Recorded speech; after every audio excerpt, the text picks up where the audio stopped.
Hello everyone, this is Professor D here, and we don't have much stuff left. This is your course creator. We got internalized oppression. I think we got a systems of oppression, how systems of oppression work. Then we got owning our power, and then we got creating change, and we're done. So we're getting close to the end of class. Congratulations on getting this far through things. Today we're going to be reviewing similarities and differences in basic elements of verbal and nonverbal communication, beliefs, values, and systems across cultures. We're going to be looking at stereotyping, discrimination, prejudice, racism, and identify strategies to overcome these systemic influences. We are going to demonstrate strategies for resolving perceptual differences. We are going to identify barriers that help us, that keep us from being competent intercultural communicators. We're going to apply some strategies to overcome barriers from regional, national, and global perspectives. And we're going to understand a little bit more about culture shock and how culture shock works. So today we're going to be looking at gender, and we're going to dive into gender, and we're going to work to understand gender.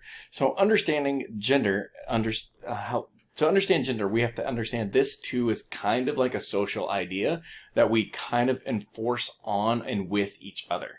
So with that, let's look at this video about how gender is communicated. I want to start this video off by asking you personally about what you think it means to be a man or a woman. What do real men look like? Every hour, every day, be the man of today. What clothes do women wear? What's their body language like? What kind of people do they fall in love with?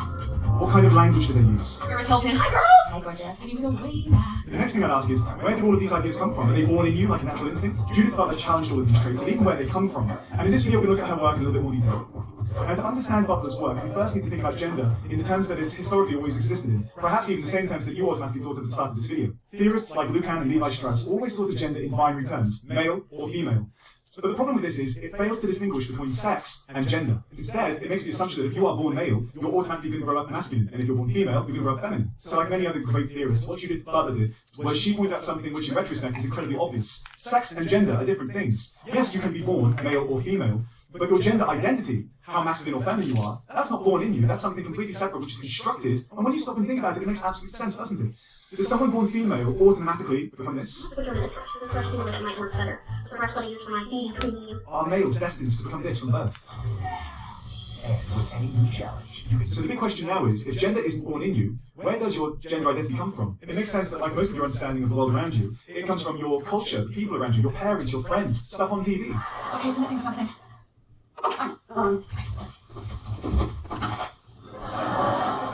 Anything? A purse? It's not a purse. Shoulder bag.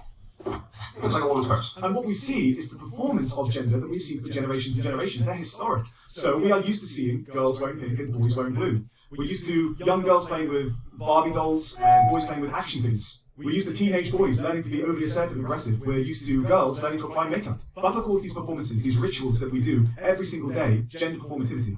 Your belongings don't make you a better man. Your behavior does. Acts performed by people to assert their identity. So rather than these behaviours being the result of gender, Butler say they are the things that create gender, they define it. So in essence, the more you identify with being a real man or a girly girl, what you're really saying is you conform to society's definition of what males and females are, and you actively perform it. When you put it like that, masculinity and femininity almost seem fake, don't they? And yet they are roles that we do perform. Hello, Halber Strand. Nice tie. How the hell are you? Because society has an expectation that you should act a certain way and be in heterosexual relationships based on your sex. Judith Butler calls this the phenomenon heteronormativity. Now Butler says that the media, be it in magazines, movies, TV, they contribute to all of this and reinforce straight gender roles by primarily offering us heteronormative representations. So in movies we typically see the stars in straight relationships.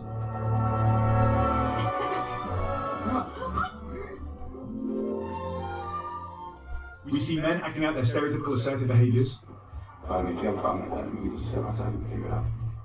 There's no problem. We see women dressed like this in music videos and perform sexually gratifying roles for men, and then we re-perform it in society. And then, just as important as what we do see, is what we don't see in the media. The comparative lack of homosexual, transgender representations in the media reinforces the dominant ideology that men and women should default to heterosexual relationships to perform traditional gender roles. And I'm not saying there aren't films with gay characters and trans characters, of course there are, but my point is, they are the minority in mainstream cinema. Now, the result of all this, according to Butler, has been damaging for non-binary, non-heterosexual identities and creates gender trouble. People who don't fit the mold have difficulty and pain performing their non-heterosexual identity. Think about all the times you've seen a gay or a trans character in a soap opera who's absolutely torn up about coming out.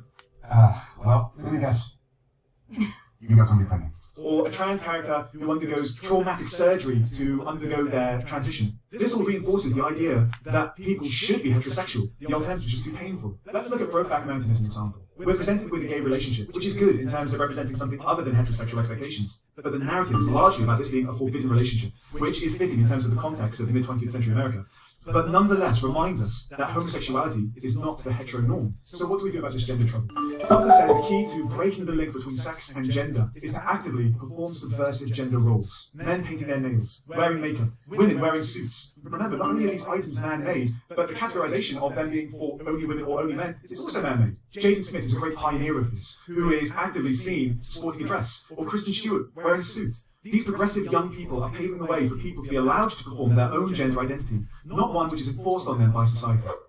So that's all there is for this one, guys. It's a really, really great theory that you can apply to almost anything, because it's going to fit into one of two categories. Either the characters in the text you're studying, they are performing their traditional gender roles, or they're subverting for it. So it's a really, really great one to apply. Now, if you're looking for where to go next and you want to stick with feminism, you might want to check out Laura Mulvey's male gaze theory, and I've done a video about that right here. Or you might want to be a bit more progressive and look at the female gaze, and I've done a video about that, which you can see right here. Make sure you subscribe if you haven't already, and thanks for watching.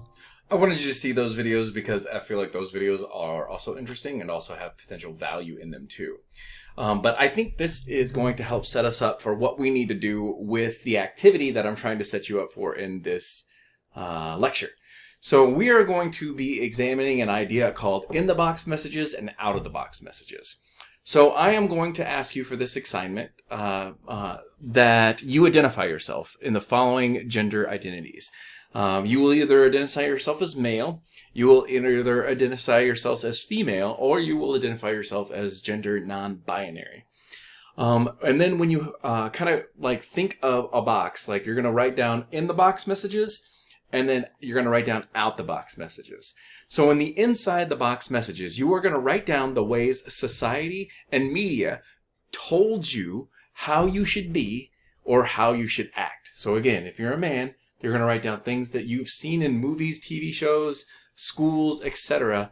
How, like, messages that you have heard about how you should be or how you should act if you are a man, a woman, or non-binary. Then you're going to write down messages that are called outside of the box messages. These are going to be the ways that you heard that you should not be.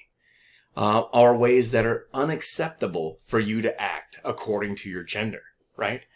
Once this assignment is complete, we are going to look at these messages regarding about how we're told to be and how these messages reinforce privileged social identities and how they put conformers in power positions and non-conformers in powerless positions or less powerful positions.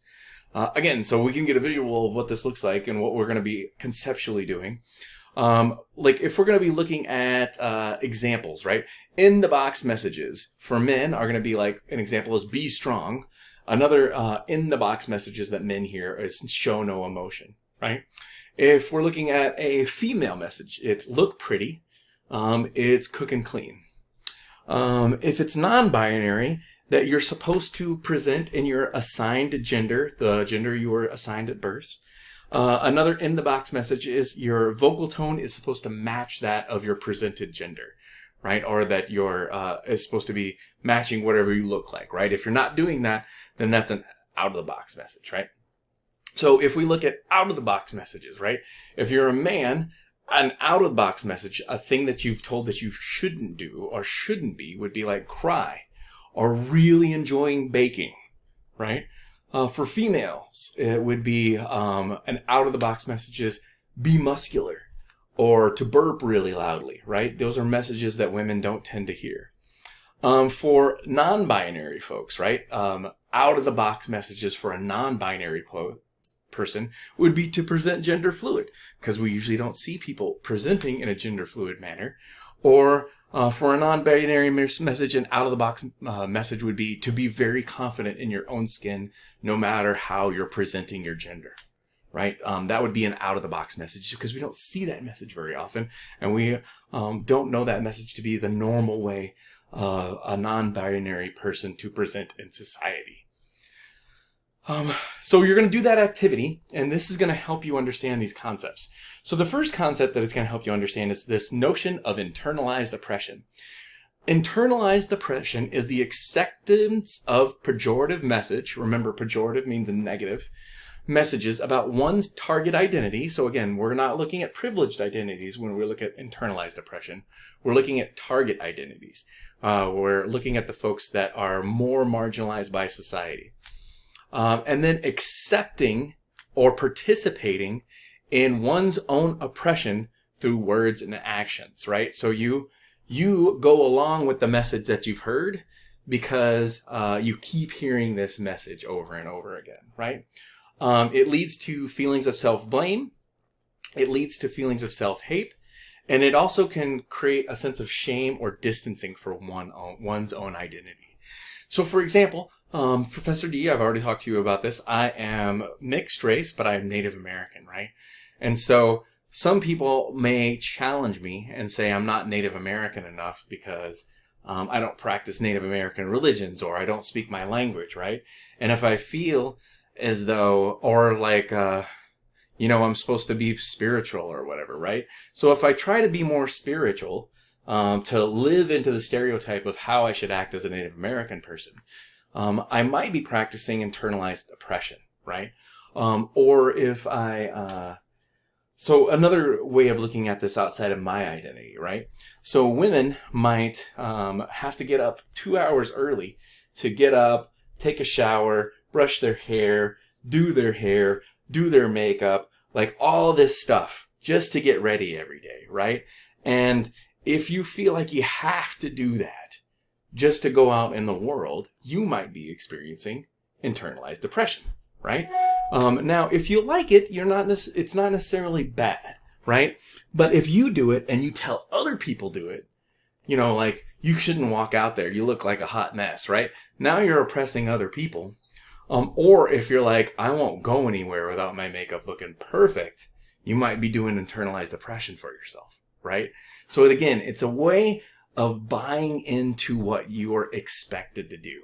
And again, with internalized depression, it works with a lot of different social identities, right?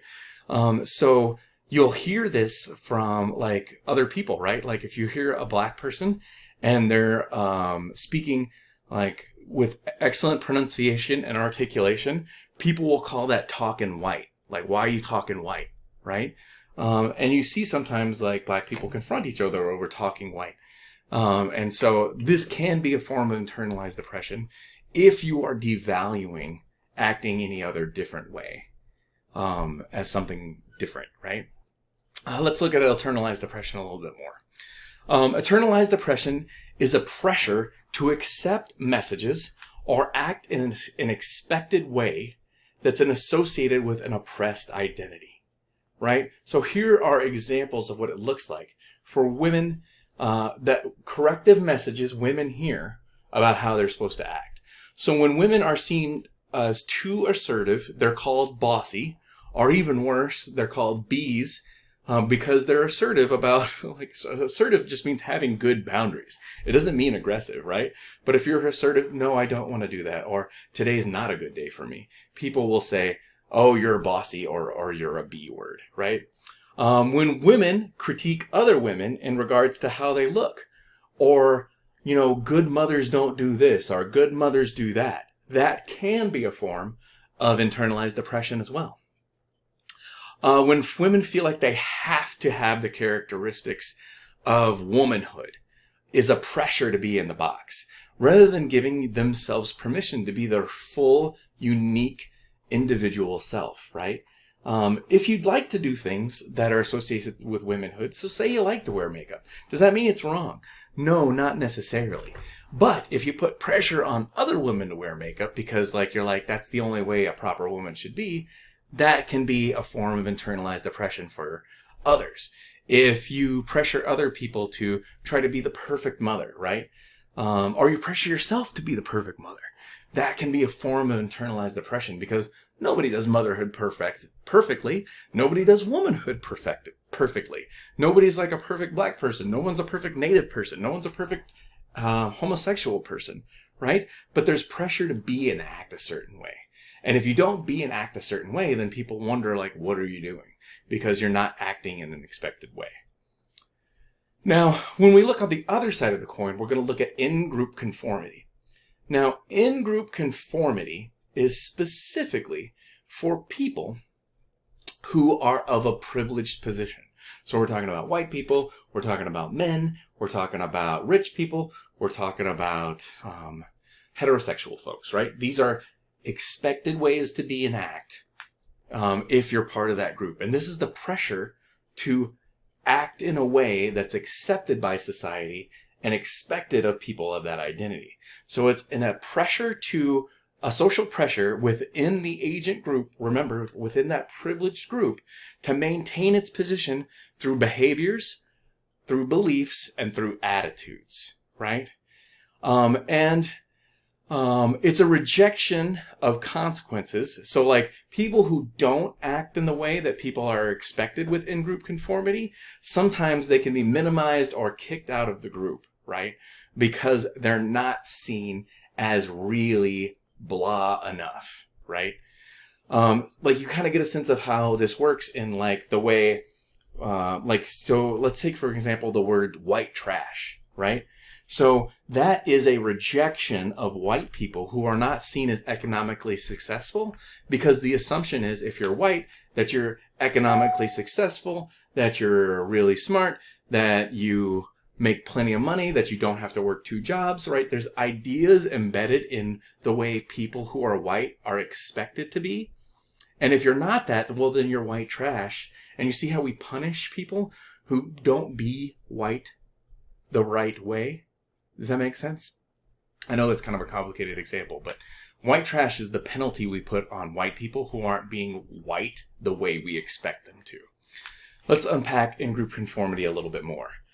In-group conformity is pressure to accept messages and act in the expected way associated with privileged identities, right? So, for example, men who are seen as emotional are called sissy, or they're called like a little B, right? Men who critique other bodies and talk about the need to be muscular or win fights, right? Like you need to toughen up, you need to be able to fight. Again, I haven't been in a fight since like 4th grade, but there's a lot of pressure on men to be able to fight, even though we really don't fight that often.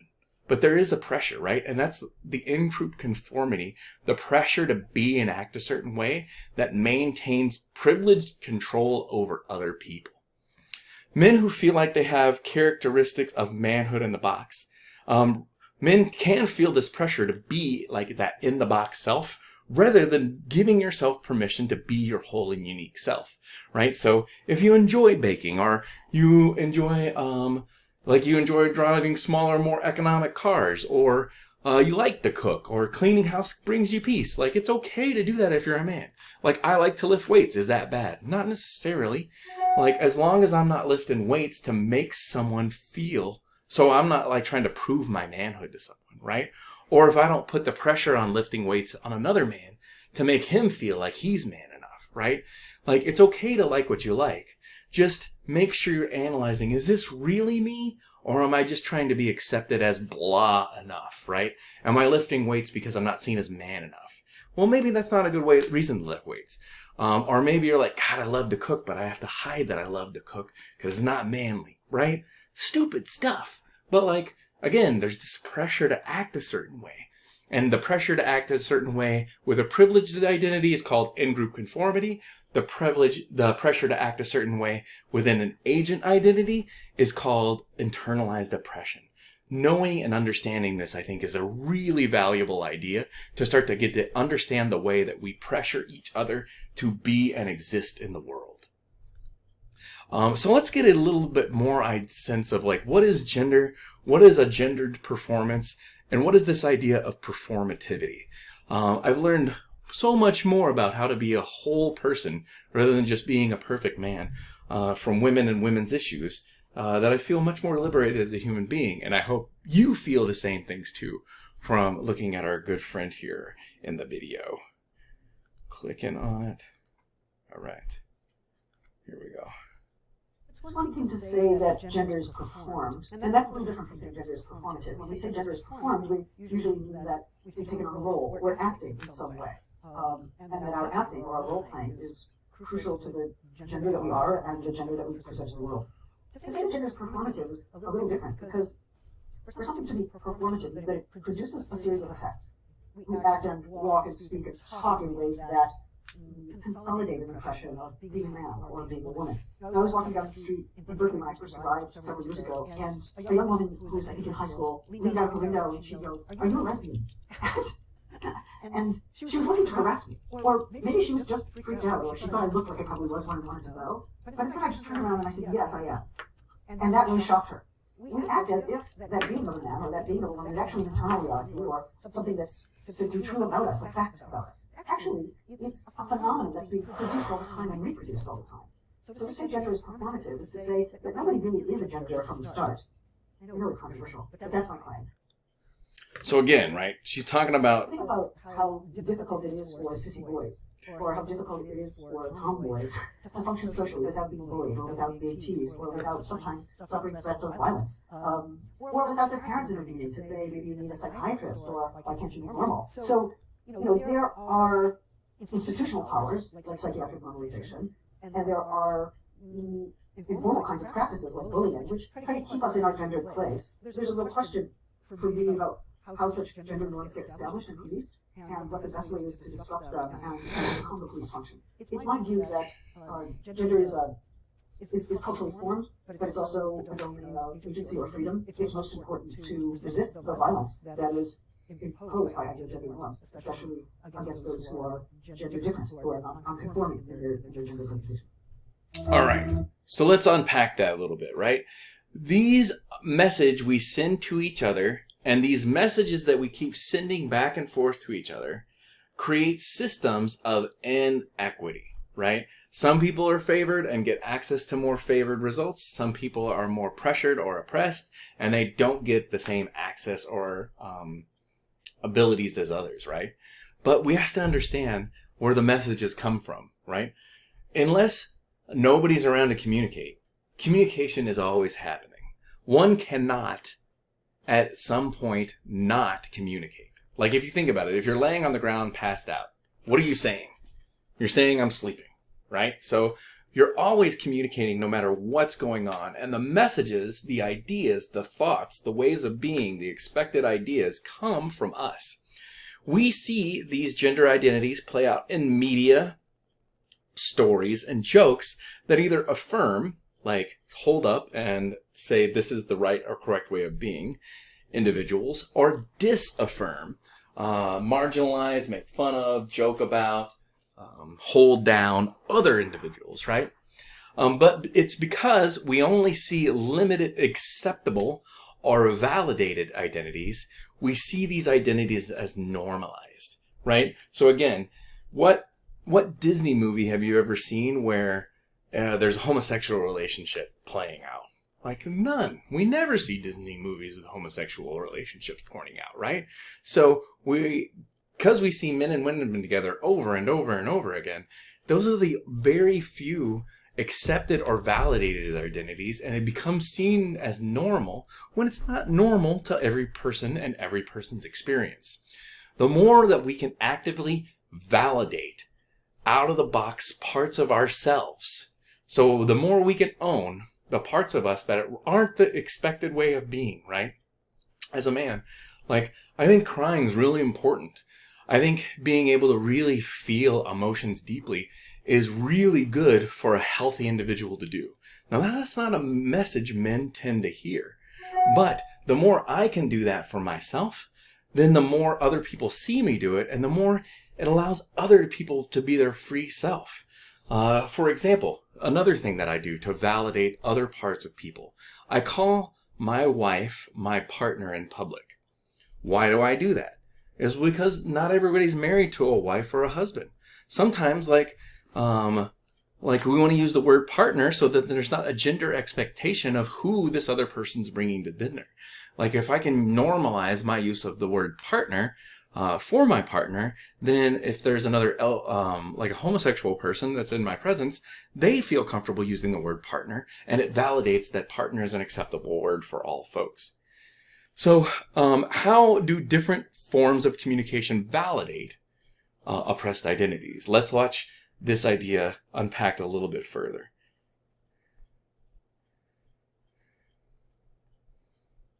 If we look at the development of the gay, lesbian, bi, trans movement in the United States, the more cultural acceptance, the more cultural discourse, the more media presentation, the more proximity that people have to gay, lesbian, bi, trans people, the more that life becomes thinkable. It becomes a cultural possibility that one can consider because it's already in the world. You could say that the discourse of homosexuality, as it becomes more popular, makes it more possible for people to become gay or lesbian. My sense is that there's always something about desired fantasy that's maybe partially unconscious or not fully realizable. Although certain kinds of cultural movements might make it possible to lead a lesbian or gay life, they don't determine that. They don't produce homosexuals. So I love what Judith Butler says there, right? Like, we're just making it easier for people that tend to have the romantic orientations they do live and exist in the world. Now, just because it's more possible doesn't mean more people are going to be that way, right? Because, like, you just have the orientation that you do. Like, I've thought, so I can understand what the world feels like for people that are not like myself, because I'm, like, heterosexual, I'm very masculine, I'm cisgendered. Like, I thought about, what if someone forced me to love and have a romantic relationship with a man? And I was like, oh, I'm not into that. I'm not interested in that. Now, it doesn't mean it's bad. It's just, that's my romantic orientation. It goes that direction. But when I think about someone asking, like, well, why don't you just try harder to like, you know, the other gender? It just doesn't work, right? Because if someone's going to ask me, well, try harder like the members of your same gender, that's not the way I'm built. That's not the way I feel. And that's not really who I am. So when we talk about this, we just want to talk in a way that makes it easier for people who happen to be homosexual to live and navigate the world of a very hetero experience, and make it easier for them just to be who they are and love who they love. So when left unchecked or unanalyzed, internalized systems of oppression and in-group conformity creates systems of oppression. So remember, it is okay to be who you are. There's going to be some parts of us that are in the box of expectation, and there's going to be some parts of us that are outside the box of expectation. It is critical to be more open and more accepting of all parts of who we are and communicate positively, especially about the out-of-the-box parts of your identity. It is just as important to communicate positively about people whose identities are also outside the box of societal expectation, right? Because when we can be like, hey, you're just this way, and it's okay to be this way, and it's just who you are.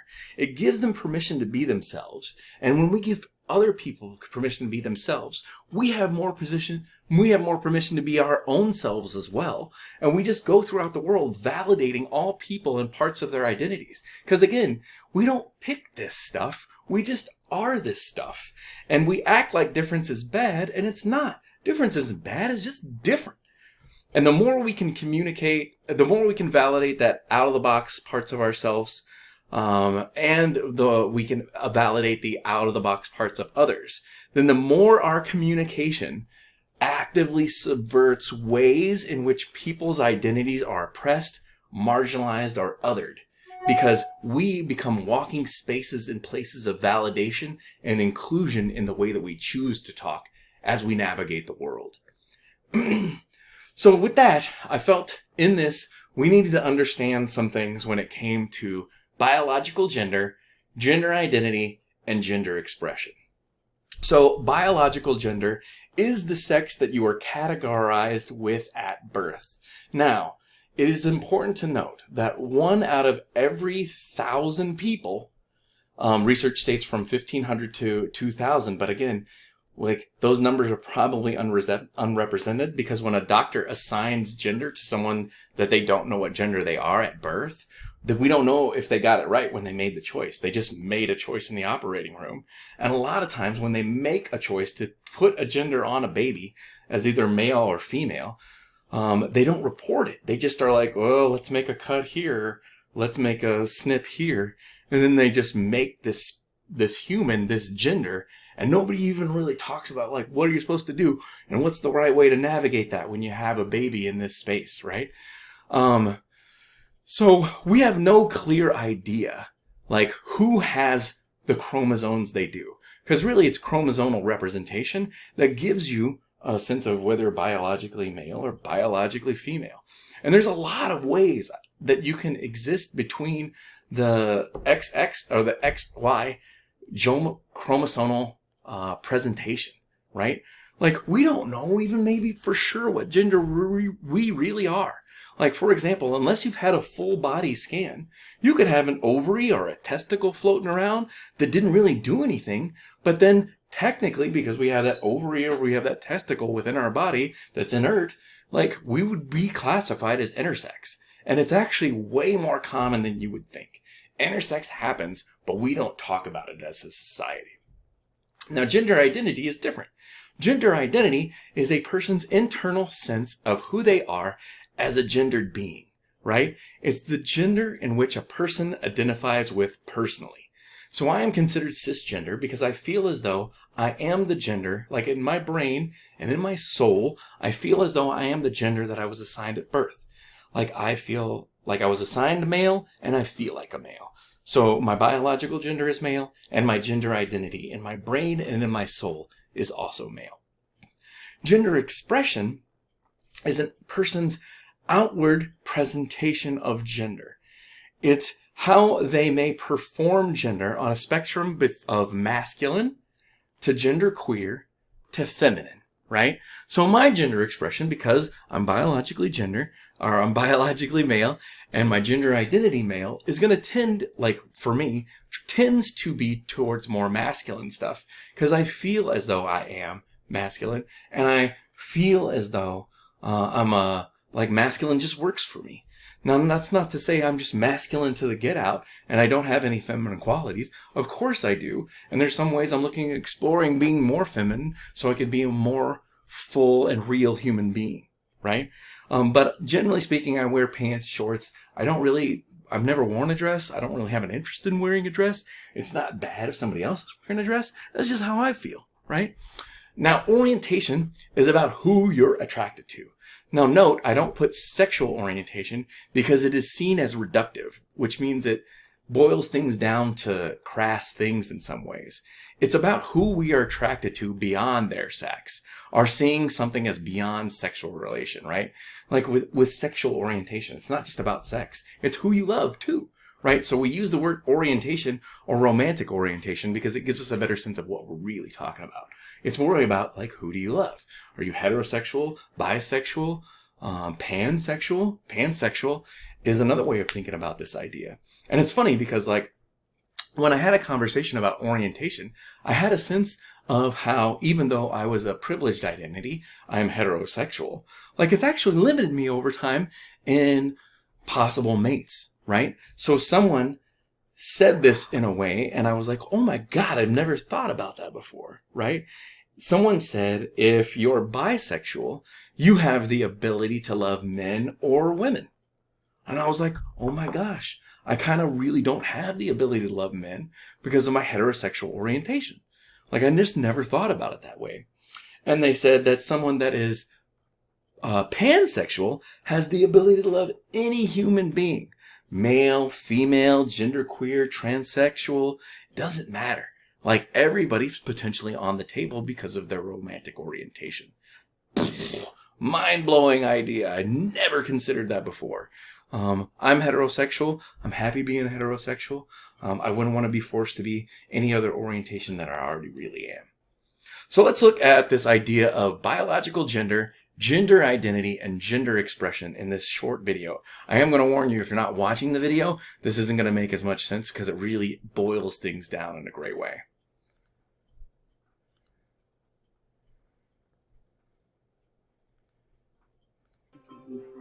This includes sexual orientation, gender identity, gender expression, and sex characteristics, or SOGS for short. But what actually is SOGS? Let's break it down using the SOGS password. This helps us understand that each of the individual terms has a different meaning, and combined, they make up a person's SOGS identity. Let's start with sexual orientation. This is shown as a hat, as it's about who you are emotionally, physically, and sexually attracted to. One person might be attracted to someone of a different gender to themselves. For example, a woman who is heterosexual is attracted to men. Another person might be attracted to someone of the same gender as themselves. For example, a woman who is a lesbian is attracted to other women. Yet another person might be attracted to people of more than one gender. For example, a woman who is bisexual is attracted to both men and women. Now, let's talk about gender identity. This is shown as the brain, as it's about how you think and feel about yourself and your gender. Some people identify as either a woman or a man. This is a common way of thinking, but actually, many people feel that they don't fit these two genders.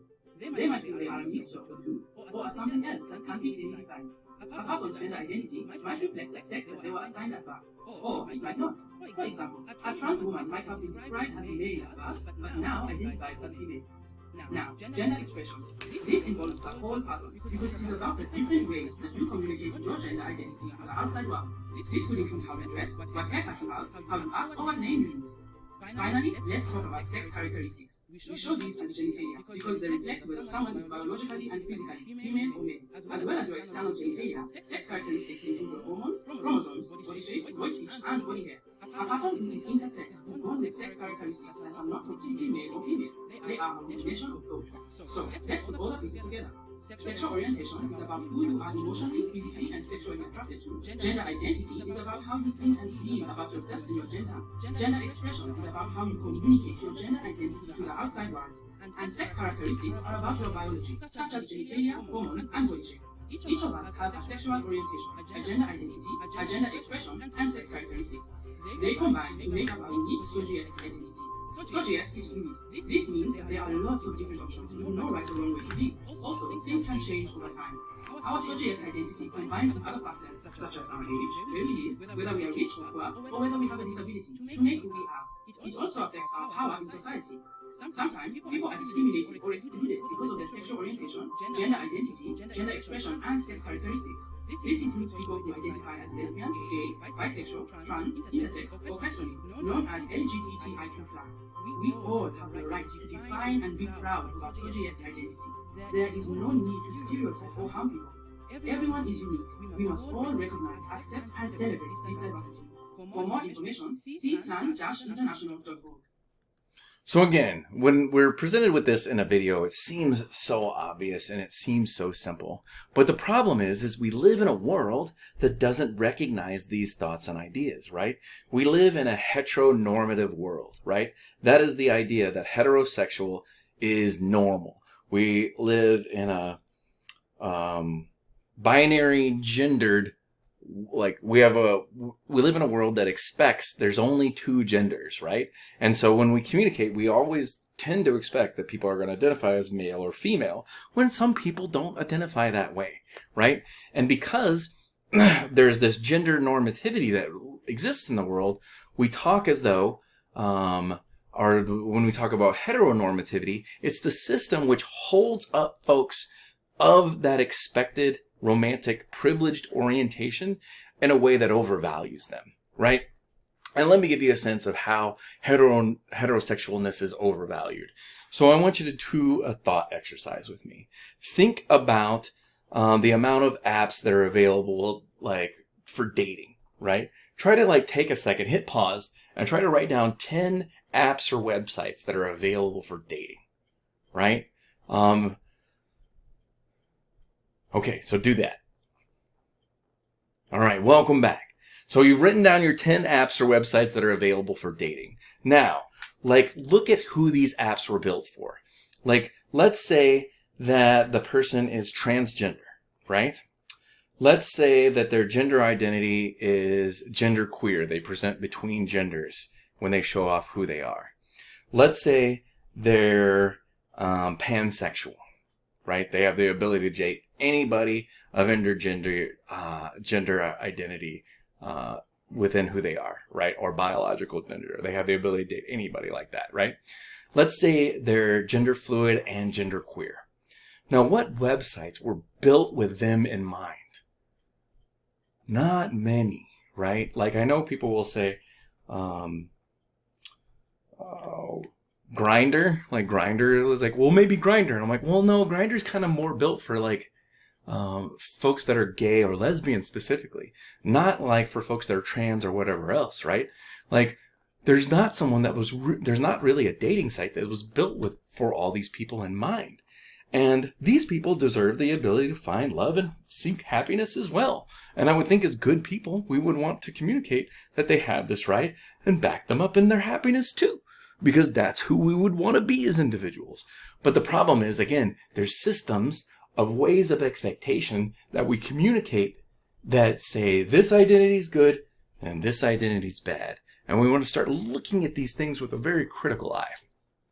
So what are some examples of systems that exist that hold up certain identities? And what are the names for it? So let me give you some language-specific systems of oppression. The first one we're going to look at is patriarchy. Patriarchy is a system or government which favors fathers or the eldest male as the head of the family, and descent is always traced through the male line. It also represents a system of government which hold men in power, and women and other gender identities are largely excluded from it, right? So again, when we think about patriarchy, who's in government? Like when we look at a picture of Senate and Congress, is there mostly women or mostly trans folks, or is it really mostly men? When we look at the head of CEO in government, like are they mostly women? Are they mostly people of other gender identities, or are they mostly men? Right? It's a society or community that's organized around patriarchal lines. We live in a patriarchy is the correct way to use that in a sentence. I pulled this directly from a dictionary. So, language-specific systems of oppression with patriarchy. Within the language of patriarchy, no other words are used to indicate that women or other genders are hated, right? So, like, within the language of patriarchy, we don't say, like, these people are stupid or bad or whatever. Like, we don't just automatically assume like gay as bad, usually when we look at the definition of gay or lesbian. The problem comes with the little things that are added into ideas, right?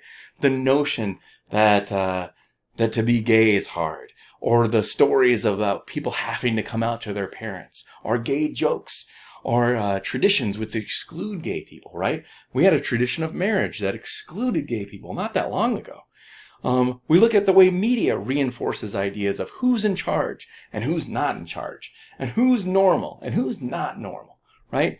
These messages over and over again tend to normalize that men are supposed to be in charge and that men are supposed to be in power positions, right?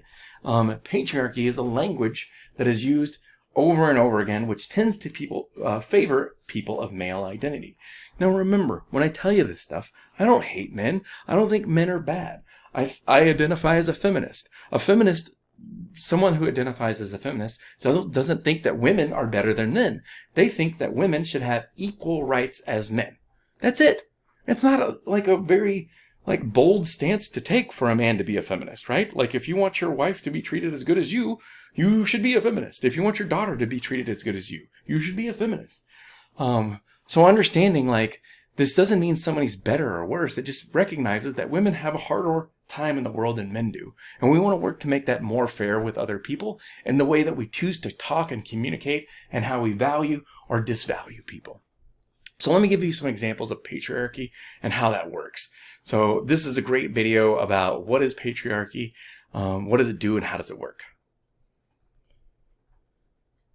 I always hit pause. Hi, welcome to Feminist Fridays. This series is for the social, political, and media. On today's episode of Feminist Fridays, we're going to be discussing the patriarchy, which I think is fitting for Halloween. Because it's so scary. What is the dreaded patriarchy? In the simplest terms, patriarchy is a social system that values masculinity over femininity. This type of social system dictates that men are entitled to be in charge and dominate women, and it implies the natural state of gender relations and the dynamic of dominance and submission. According to patriarchal society, women are seen as weak, submissive, and an extension of men. And the highest accomplishment a woman to attain is marriage, heterosexual, of course, and childbirthing.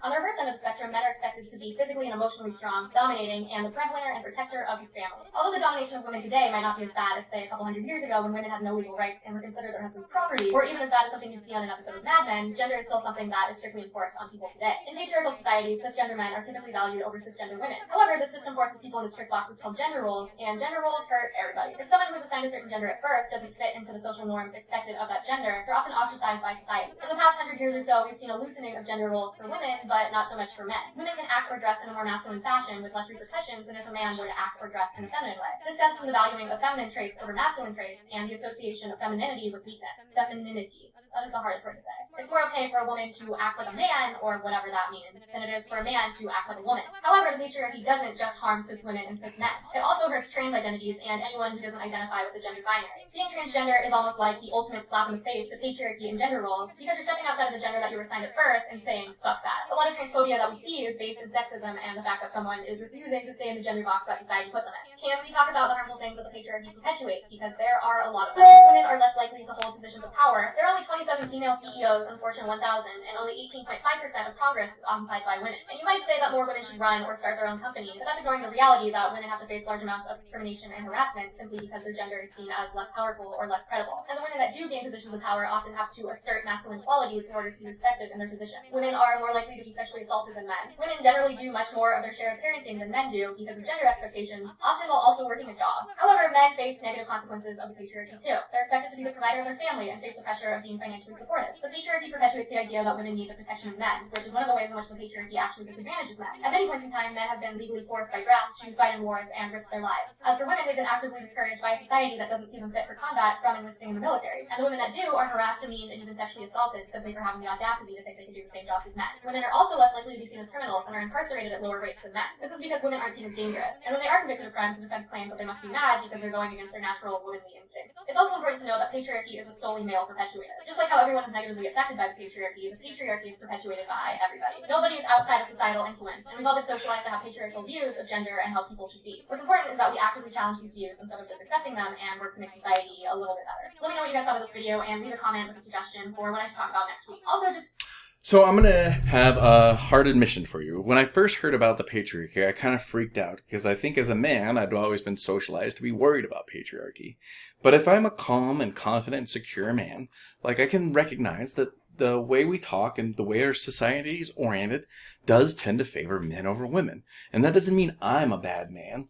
It just means I live in a society that tends to favor men. So if I want to be a good man, or if I want to make a difference for folks that are not male or not men, all I have to do is change the way that I talk about things and create more space and opportunities for folks that don't happen to be men. Because currently the system and space that we live in is a little bit unfair and a lot harder for folks that identify as non-men, right? And none of this, anything that I told you, did I say men are bad, right? Whenever we go over race stuff, I don't say white people are bad. Right? It's noticing systems and being able to talk about these systems so we can create more opportunities for folks that are not just like us. And as well as parts of us that society doesn't favor too. So I'm going to talk to you about another language-specific way of system of oppression.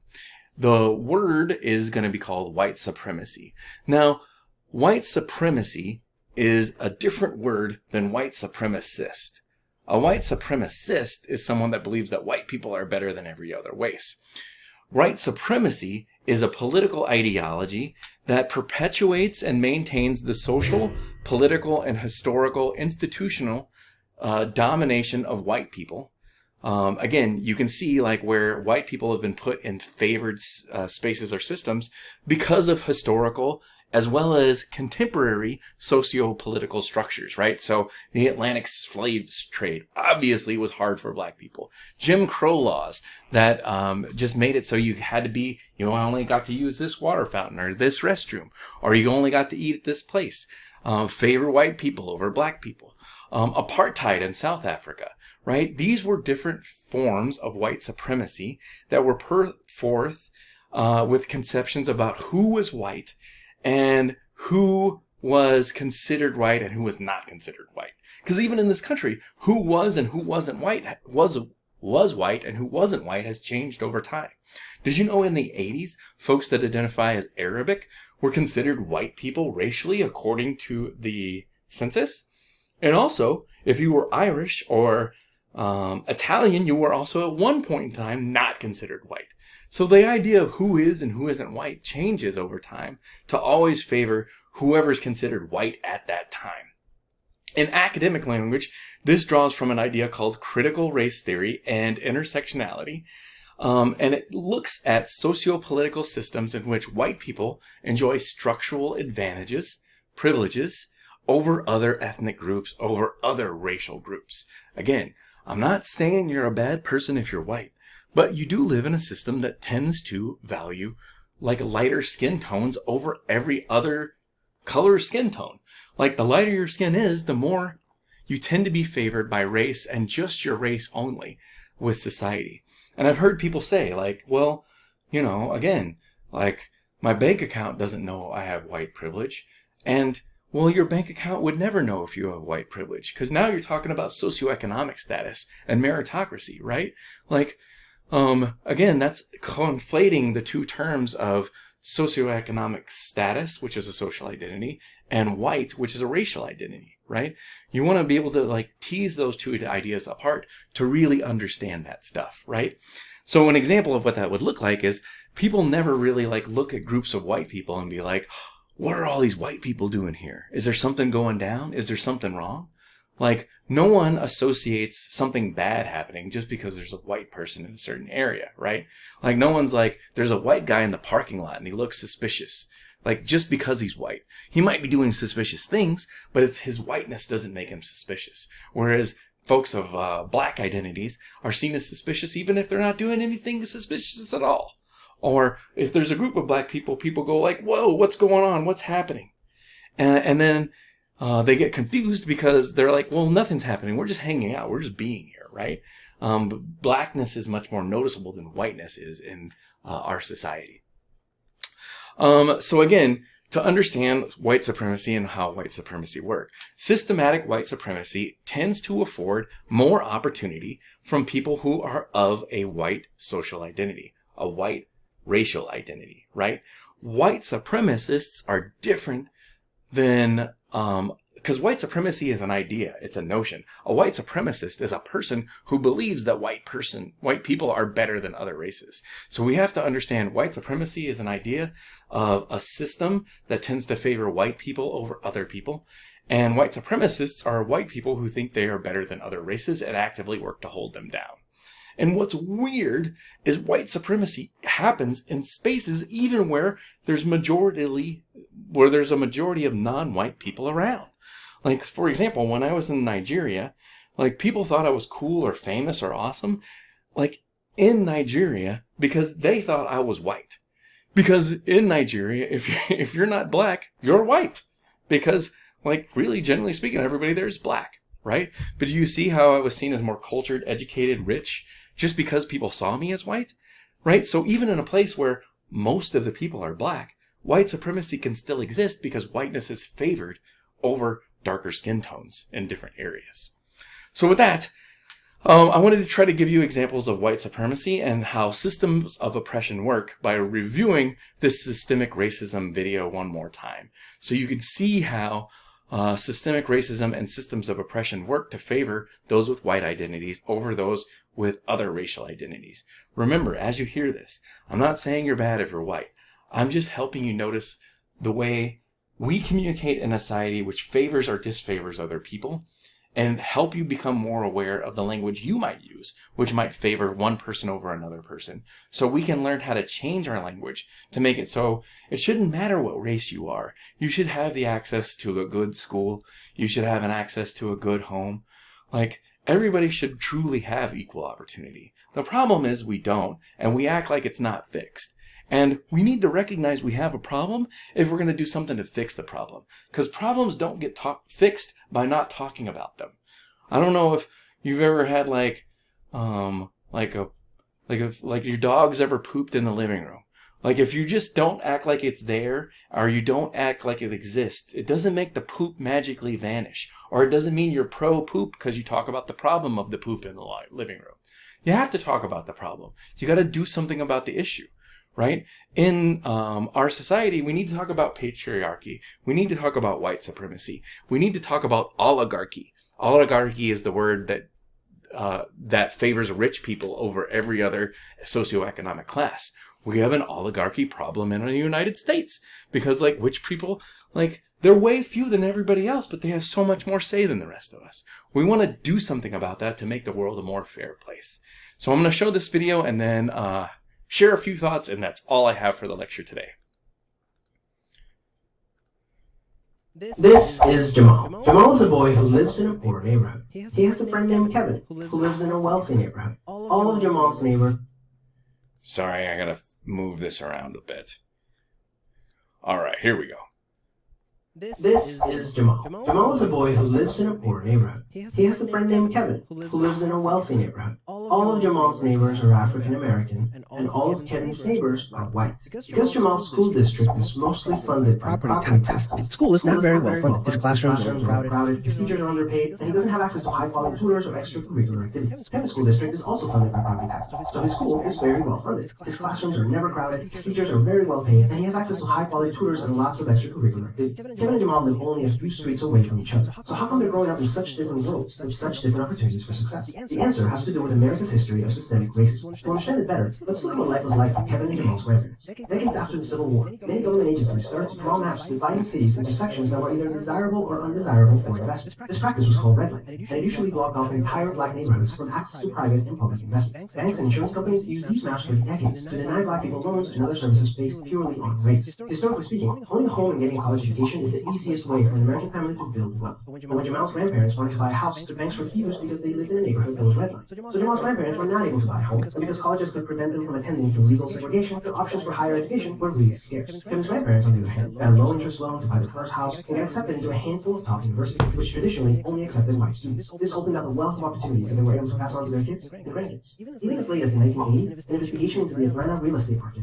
showed that banks were more willing to lend to low-income white families than to middle or upper-income African-American families. As a result, today, for every $100 of wealth held by a white family, black families have $5.04. The 2017 study confirms that redlining is still affecting home values in major cities like Chicago today. This explains how Kevin and Jamal inherited vastly different circumstances. Unfortunately, the story doesn't end there. The big part of systemic racism is implicit bias. These are prejudices in society that people are not aware that they have. Let's go back to Kevin and Jamal. Against all odds, Jamal manages to be the only student from his high school to get accepted into a great university, the same one that Kevin and his high school friends are attending. But after Kevin and Jamal both graduate, Jamal notices that his resume isn't drawing as much interest as Kevin's, even though they graduated from the same program with the exact same GPA. Unfortunately for Jamal, studies show that resumes with white-sounding names get twice as many callbacks as identical resumes with black-sounding names. Implicit bias is one of the reasons why the black unemployment rate is twice the rate of white unemployment, even among college graduates today. You can see evidence of systemic racism in every area of life. The disparities in family wealth, incarceration rates, political representation, and education are all examples of systemic racism. Unfortunately, the biggest challenge with systemic racism is that there's no single person or entity responsible for it, which makes it very hard to solve. So what can you do? The first thing you can do is work towards becoming more aware of your own implicit biases. What are some prejudices that you might hold that you're not aware of? Second, let's acknowledge that the consequences of slavery and Jim Crow laws are still affecting access to opportunity today. As a result, we should support systemic changes that create more equal opportunities for everyone. Increasing public school funding and making it independent from property taxes would be a great start, so that poor and wealthy districts can receive equal access to resources.